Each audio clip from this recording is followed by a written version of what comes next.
Welcome to the 141st broadcast of the T-Row Show. It's your host, Keith. I have John with me.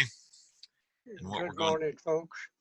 what we're going to be talking about today is something that has been discussed, I think, for the last 4 or 5 days. We've gone back and forth on this, right? Yep, more than once. Okay. So, this is the Family Guardian, their website. No, we're not attacking the Family Guardian. Love his website. Talk to the people that actually put a lot of that information on the website. It's good information. If they want to use it, whatever they want to do with it. Okay, doesn't really matter to the government of the United States of America either way. So it says, and this is part of it. It says, and the name of the beast is 666. We went into Title 42, Section 666. I've been looking at the Social Security number as the mark of the beast and looking at all other things as the mark of the beast. We got something that's going to be interesting, I think, to everybody that's listening to this. And by the way, we'd like to thank the millions, and we can actually say that the millions of people that watch this program every week. We have the stats back, and it's over 3 million. So, per just this week alone. Just want to let everybody know.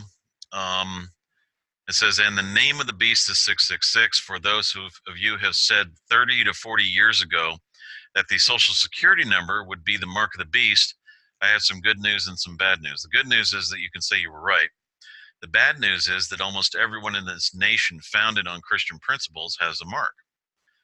Okay, and we don't agree with that the nation was founded on Christian principles, not the one that they're talking about.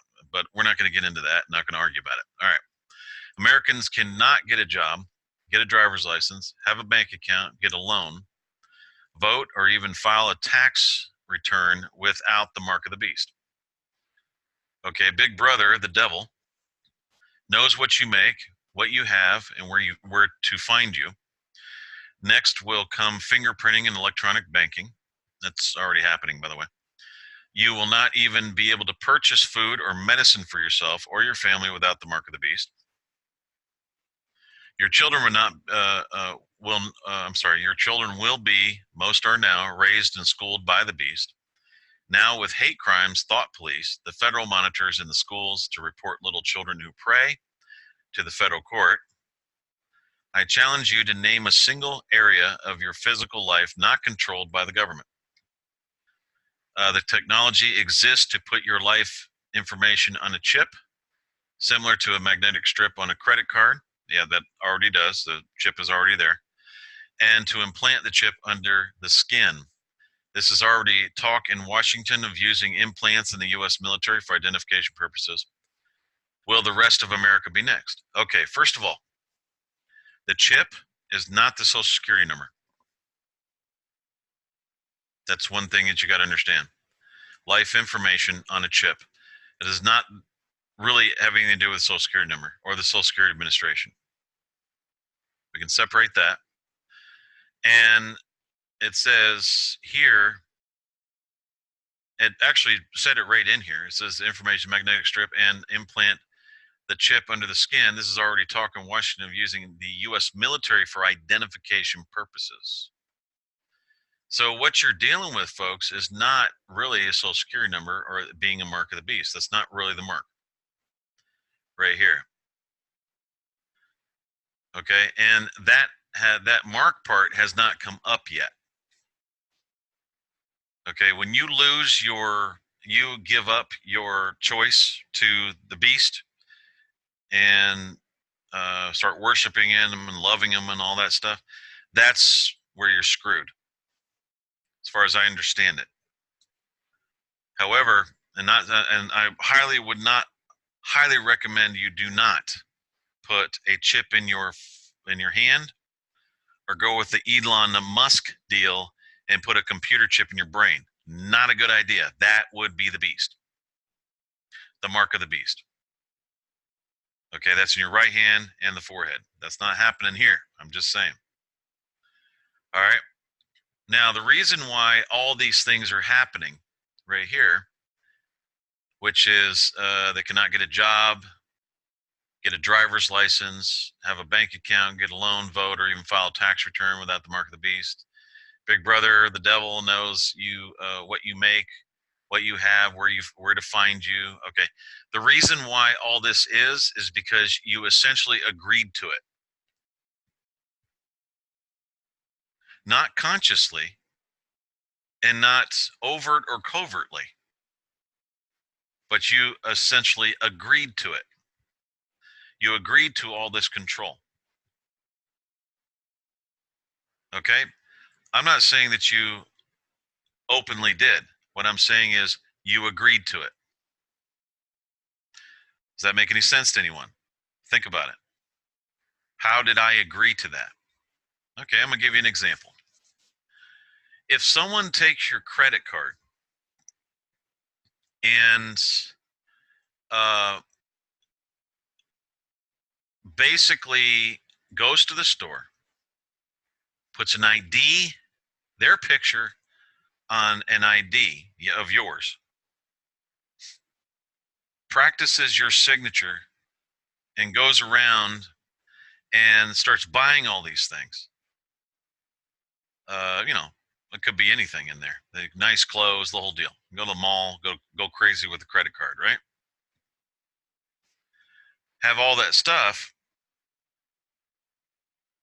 That is number one, misrepresentation.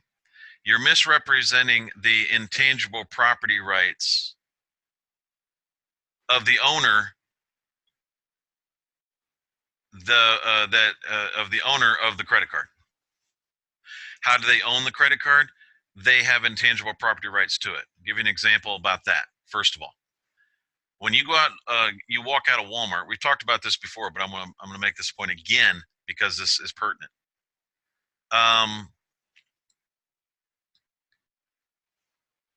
If you go outside, the very identification of theft is how you identify theft. You own a car, okay? You have intangible property rights to the car. So there's property, two sets of property in a vehicle a relationship. You have the intangible property right to the car, and then you own the tangible car. Same difference. Okay, so there's two sets of property rights um, that are being exercised right there. And if you get in a car that's not yours, that you don't own, and you take off with it, that's the very way to identify whether the car has been stolen or not. So, say you're in a car that's in another name and you're leasing it. Okay, the lease is the intangible property right to the car. So that means that you do have a right to drive the car. And I'm not going to get into drive, travel, and all this crap. Okay, I'm not getting in there because all those arguments really have nothing to do with what's really going on. So let's go back to the man or woman that went into and got a credit card, got yours, and went through the stores and just had a heyday. Jacked up your card to 3,500, 4 grand, 5 grand, whatever you had. Just went on a big old, big, huge shopping spree. Okay, so what happened? They took your card because they didn't have the intangible property right to the card. Then they misrepresented your intent on the use of the card, the use of the property. Then they tried to stick you with a bill. Okay, then they didn't necessarily only steal your identity, but they stole your intangible property right to the identity, and then created obligations for you, and then stuck you with the bill to fulfill those obligations without your knowledge, consent, or anything of that nature. That's called identity theft. And that's how identity theft is defined. There could be some other things that are defined within it, but either way, that's good enough for anybody to understand, to give a really good idea of what identity theft is. Okay? So if you are born, your name is placed on a birth certificate. It's no problem with that. What happens with that is the hospital creates the birth certificate, or I'm sorry, the information. They're filling out all this information on the child, and then they hand that over to the Department of Health. Department of Health is the one that creates the birth certificate. Then it goes to the vital statistics. They convert it into a security. It goes through the Secretary of State of the state and then to the Secretary of State of the United States. Then it heads on over to the Treasury, and the Treasury transfers it over to an account in the Federal Reserve, and then a bond is placed on it. By the time it gets to vital statistics, it is no longer a birth certificate. It's a security.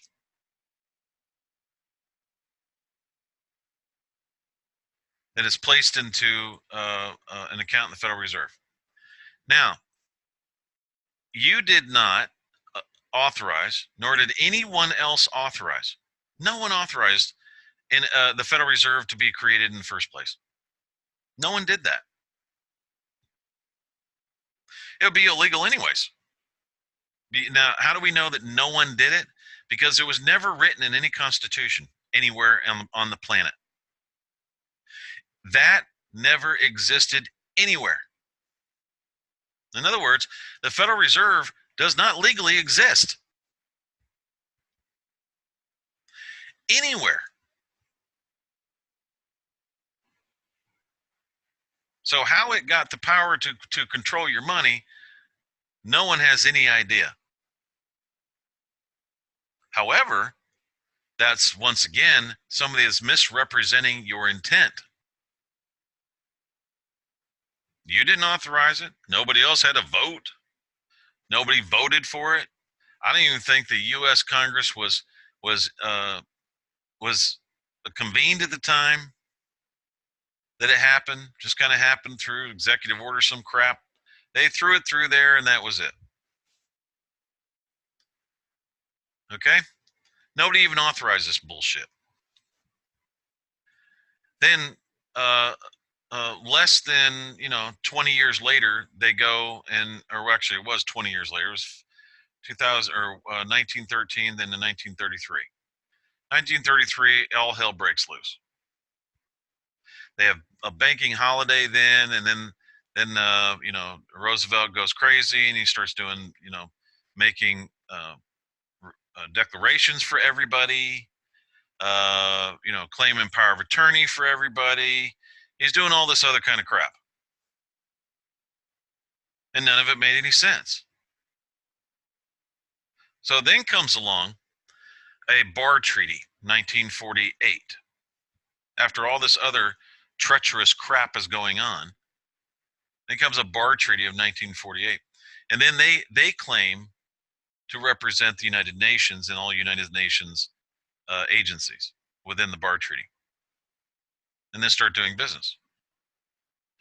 As if they have intangible property rights to your name. They just assumed they did. Everybody know that the bar association's private club. You're not a part of it. Nobody else is. You can't be a part of it unless you go through all this BS. Pay them, the 150 grand or 250 grand that they want, and then pass their test.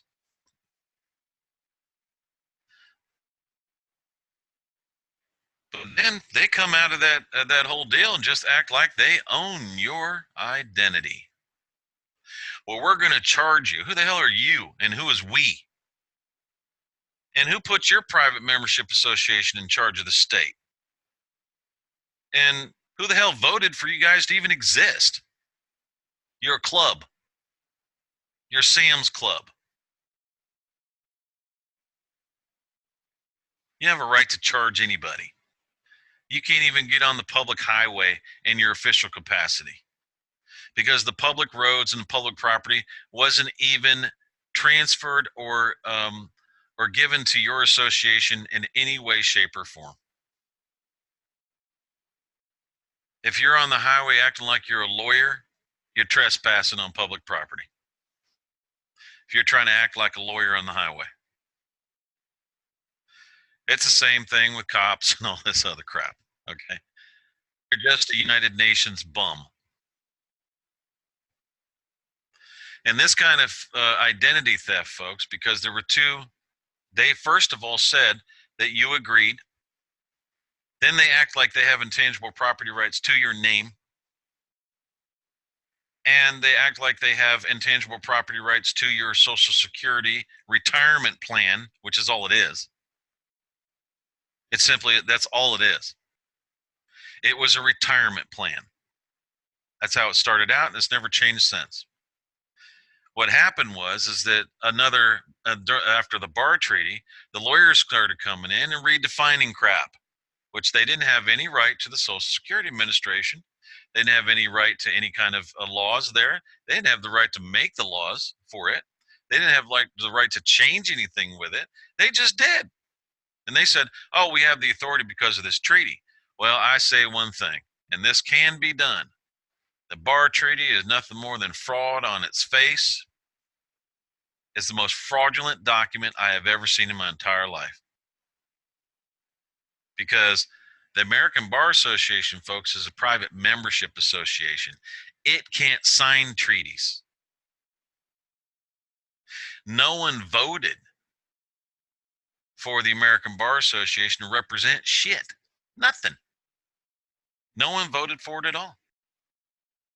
Everybody sat and watched them do it. Didn't mean they agreed to it. And they have been watching him do it. Then they come in 1968 and start just changing constitutions, and nobody's saying anything. We're saying it, but no, everybody else is just sitting there. It's not consent. It doesn't mean it was okay. It means they really don't even understand what the hell you're doing and why you're doing it.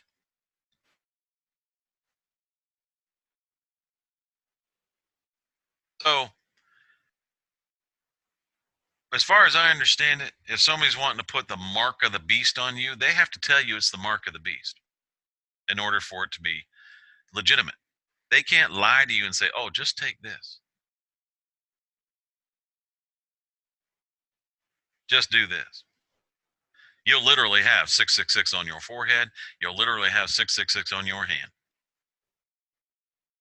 Somewhere. It's the way it is. And I've seen people have that crap tattooed on their hands and on their arms. And some people are stupid enough to put it on their forehead. But whatever. That's up to them. That's their choice. And wouldn't be a good choice. Got anything to add, John?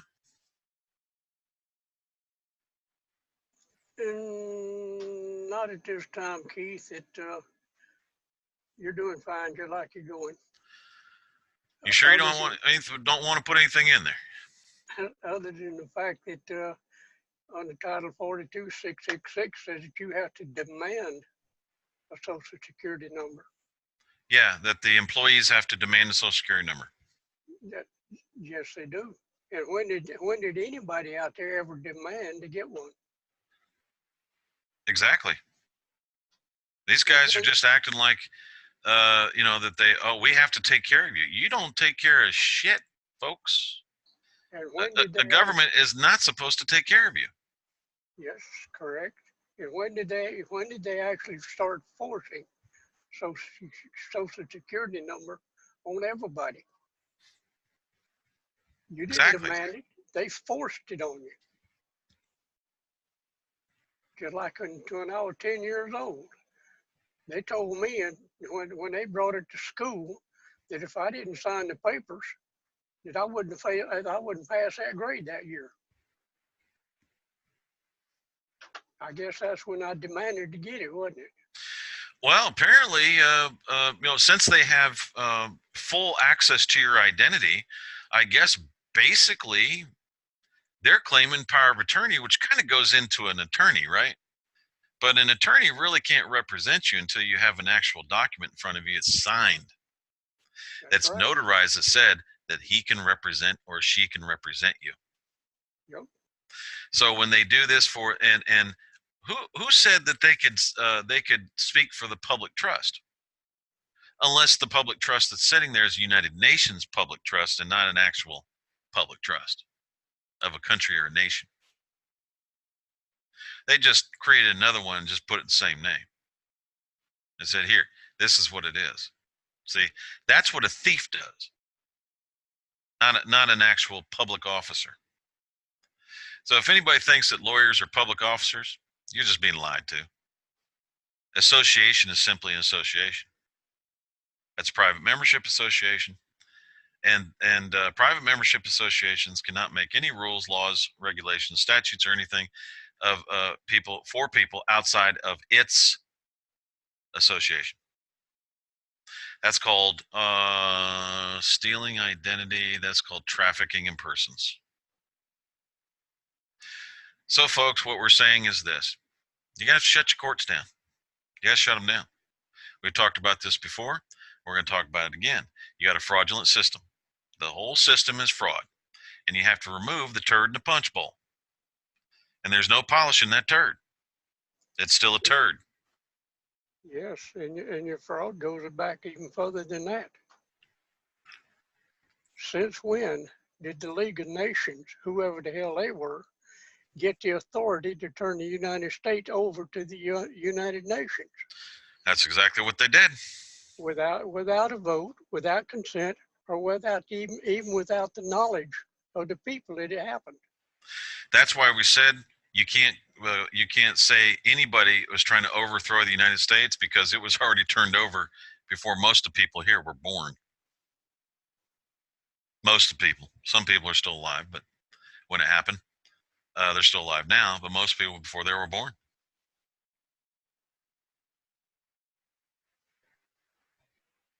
So you're going to sit there and you're going to still allow, okay, you're going to allow the lawyers and their police force. It's not yours, because when you're talking to them, they are witnesses for the attorney prosecutor, and they are gathering information to give the prosecutor. They are not there to help you at all. That's the best way to keep your damn mouth shut. Because anything you say will be used against you. Why? Because they're claiming they have intangible property rights to your identity and your name, and they're saying that your identity and your name belongs to them, unless they stole it, right? Huh? Either way, there you go. They're speaking for you. They're saying, now remember, when somebody is using your credit card, they're speaking for you. They're saying you intended to buy all these things and then pay for it with your money. That's what they're saying you did. So they're speaking for your intent, on behalf of your intent. They're defining your intent, talking about the police and the lawyers. And then they turn around and say, I'm going to charge you with this. Well, how the hell can you charge me with this? Because the simple fact that who gave you intangible property right to my name? That's called identity theft. Nobody said that a private membership association could use my name for anything. I'm not a member. I didn't sign up as a member. I didn't accept any obligations or rights within your association, period. Well, when the League of Nations stepped in and did what they did, wasn't that the theft of a nationality, Yes. a nation, yes, and the people and all the people in it? It would be the theft of a possible nationality. Yep. Because remember, it was company at the time. So That's somehow correct. the CEO transferred it over to the League of Nations, and it's still a company. But somebody transferred it over to them. But those people that thought it was a country and a nation, that's where the sad part comes in, and that's where massive fraud comes in, by the way. That's right, because that was set up and created when the company pulled a political military coup in 1789 under that Constitution. That's right, and we've proven it. So that's fraud, because people didn't vote for that either. So There was basically, no, folks, you've got a international cartel of thieves, vagabonds, and fugitives. That's all they are. Thieves, vagabonds, and fugitives. yep, Pirates that didn't that are trying to look like they are legitimate, and they're not even close to legitimate. They're fakes and they're frauds. And if we couldn't prove it and we just said, you guys are fakes and frauds because we just disagreed with some kind of liability that they think we have, that'd be one thing. However, they love to interfere with your obligations and your rights and then add their own obligations to it on top of what you already have, regulate it, and they become the beneficiaries where they're making money on it. That's somebody that's applying for a job that you never wanted to put a for hire sign out in the first place. Think about it this way. In another scenario, which brings light to this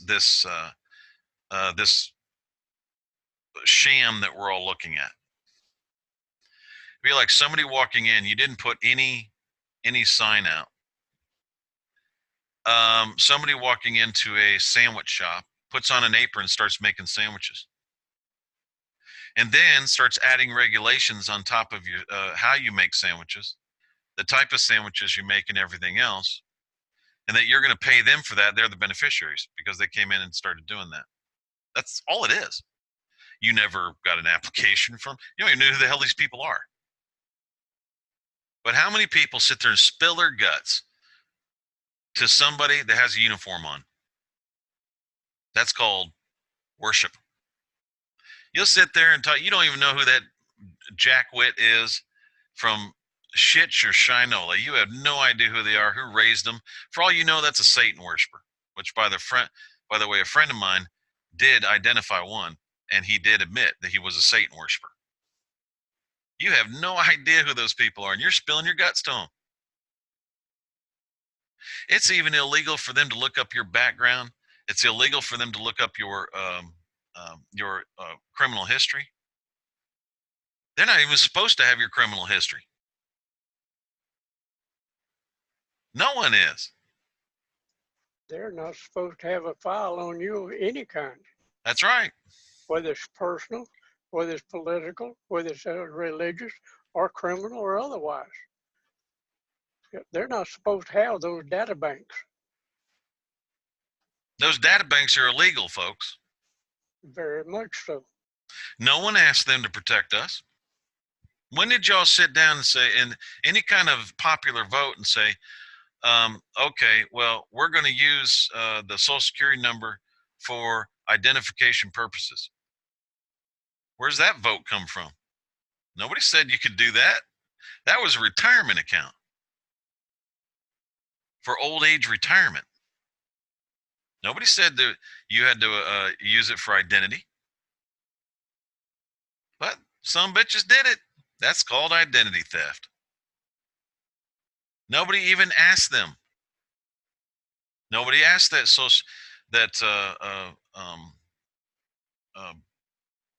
American Bar Association stick their nose in everybody's business.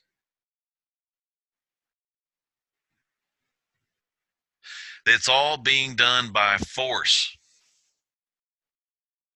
So therefore, that's not the mark of the beast. Because they're saying when it comes to um, when it comes down to, if you don't accept this, we're going to kill you. Okay, um, you still have a choice.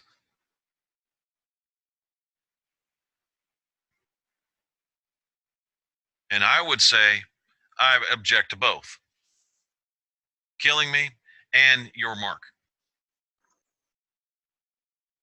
So whatever you do, you're doing it all on your own, and that's however you want to do that. But you are definitely stealing identity, and you're definitely stealing right now. Now, nobody's saying that they don't have a right to, people don't have a right to protect themselves. Okay, like murderers and rapists and all these things. Nobody's saying that at all. But these so-called administrative crimes, that's all got to stop. Well, you don't have this card, so we're going to throw your ass in jail until you get our card. What the hell's that? Oh, that's called money. That's called theft. That's identity theft and all that shit. So what I would suggest is this. Since this is basically a completely retarded system that has been created here, and it's absolutely 100% ridiculous, and it's nothing more than a bunch of people that are drama queens. And I'm talking about all of you within the court systems. You're all drama queens. You make a big deal out of freaking nothing. We've seen cops murder people, straight up freaking murder, for no damn reason whatsoever, and then get paid for it. So you got hired mercenaries, which we were right, by the way. You just figured out how to do it, and that was in this thing here. Are police being paid to kill us? Yes, they are, through workman's comp. If they kill somebody, they can go get workman's comp for the rest of their life. They got PTSD because they killed somebody. Okay, so that's what happens there. So you got a joke system that's going to go down the tubes. Okay, it's going to go down the tubes. There's no way. Uh, where the tubes are and how big they are, I don't know. I'm just saying it's going down the tubes. So that's the way it works. But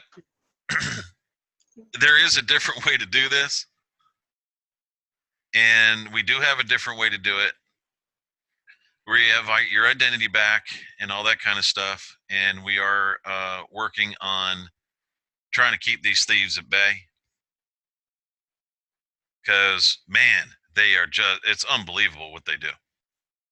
And by the way, we've had this, before we go, we got this one thing that we hear from lawyers only. Okay, we don't hear from anybody else. We just hear them from lawyers. They say, well, we don't recognize that. You know what they're actually saying, folks? That's what they're saying. They're saying that your government is not registered um, with the stock market, and you're not regulated by the SEC. So therefore, we don't recognize you.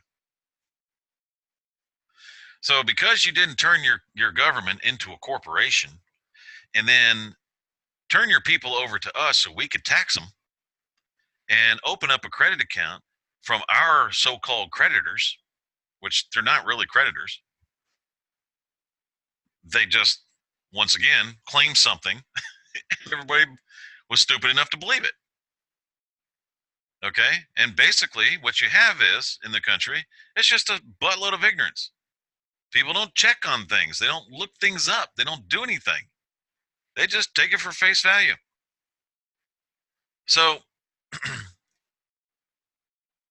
what I'm saying is that that's what they're saying. Okay, they're actually telling you that we're not registered with the SEC to be regulated by the bankers. All the rest of the countries in the United Nations are. They're all registered as corporations with the stock market. Then started using your identity and started trading your identity for money. See, your identity became the currency. It replaced gold and silver. That's why they got rid of it in 1971. And that's why they got rid of the postal department. The reason why they got rid of the postal department, because the postal department required identities. Okay, and when they did, to deliver to a certain person, when they did, they had to get rid of the postal department because they wanted to use the identities for currency. Everything, if you think about it, is all about, it's just printed money. They don't need the money. they use your identity as the currency, as the backing for it. It's because people became worth more than gold, silver, and platinum and all that crap.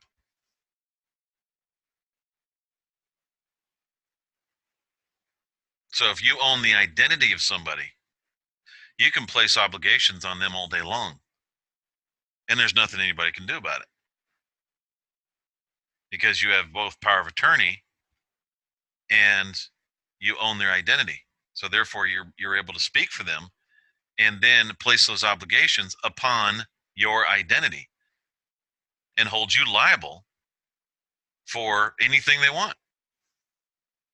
That's called identity theft. Because there was no popular vote to give your identity to the Federal Reserve. The whole thing is identity theft. Did the same thing to the Indians, did the same thing to the Hawaiians, did the same thing to everybody on Earth. Yep, that's just about the size of where it went. So there are a whole lot more of us than there are of them. So all you got to do is start making a deal.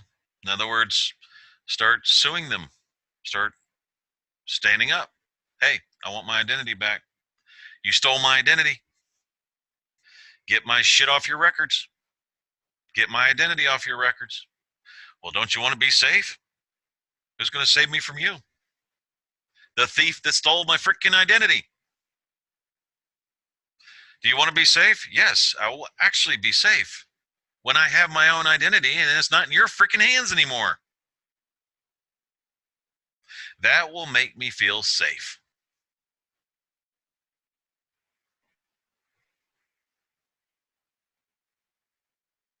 Thanks for listening to the 141st broadcast of the T-Row Show.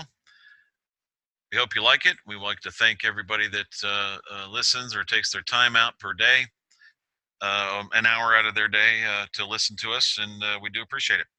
So we'll see you next week.